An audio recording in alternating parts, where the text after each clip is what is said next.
Do you often find yourself overwhelmed with a long list of tasks that you don't know how to prioritize? Today I'm going to teach you two negative prioritization techniques that can help you prioritize more effectively.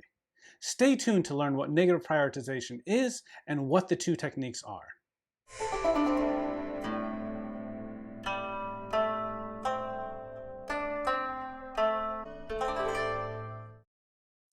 So what is negative prioritization?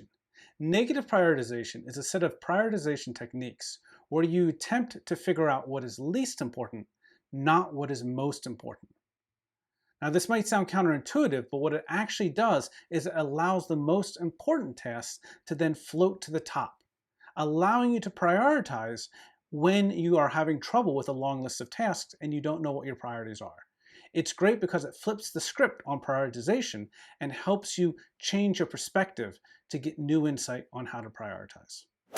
So the first technique I want to teach you is really simple. It's called least important first. And what this is, we have a long list of items, and instead of trying to figure out what is most important, we try to figure out what is least important. And we either remove them from the list or explicitly put them at the bottom of the list in a separate section so we're no longer distracted by them. Now, this helps us reduce the amount of mental overhead for the remaining items in our list. And this is key because if we have a list of 3 items, there are 6 potential different combinations for that.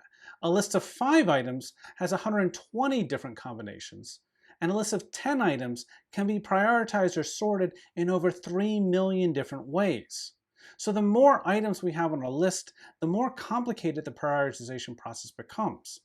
By actually explicitly saying these items are low priority or are lower priority than the other items on our list, we can remove them from our consideration, allowing us to use other prioritization techniques and more mental bandwidth for the top priority items.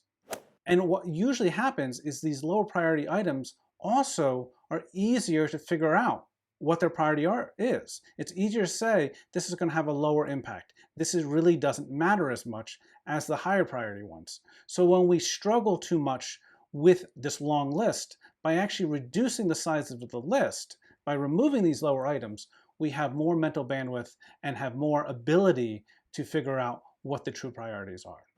So while least important first can be a valuable technique for removing these mental log jams in our prioritization process, there's another technique that is equally as powerful. It's called if not this, then that. And the idea here is that we look at what is the impact of not doing the task. What is the consequence if I decide to not do the task at all? Oftentimes, we think tasks that aren't done are going to have a lot bigger impact than they actually do. We treat tasks like our babies and we really want to nurture them and we stay attached to them.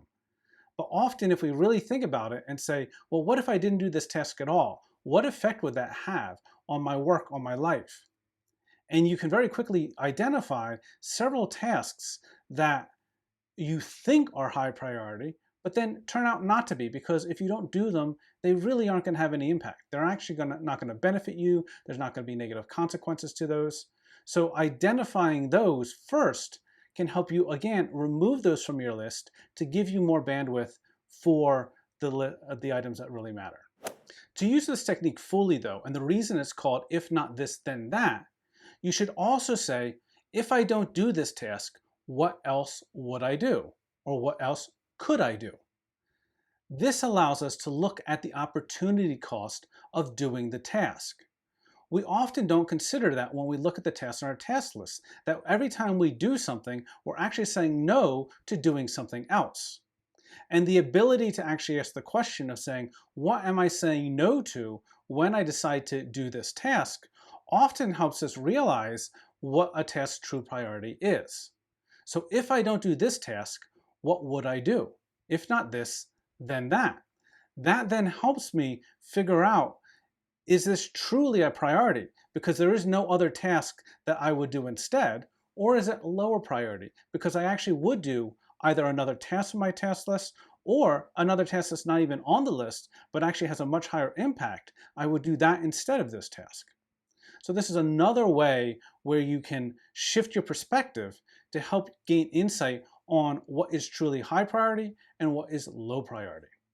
So in conclusion, when you're staring at a long list of items and you're overwhelmed and you don't really know how to prioritize, and your existing prioritization techniques aren't working, try one of these negative prioritization techniques. Don't focus on trying to figure out what is most important. Focus on figuring out what is least important. Because if you remove the least important items from your list will naturally rise in priority. And the items that are most important will naturally float to the top. And often this shift in perspective, this looking at it from the opposite side of prioritization, can help break these mental log jams. And then we can come back to those things that are the highest priority, and suddenly we gain new insight into what truly are those priorities. So think about these two techniques, the least important first, and if not this, then that, as two techniques you can use to shorten your list, let the higher priorities float to the top, and also reduce the mental overhead required to process the rest of the list, because you now have a much shorter list to prioritize. I hope these techniques are valuable for you. If you try out some of these techniques or have any questions, please leave a comment below.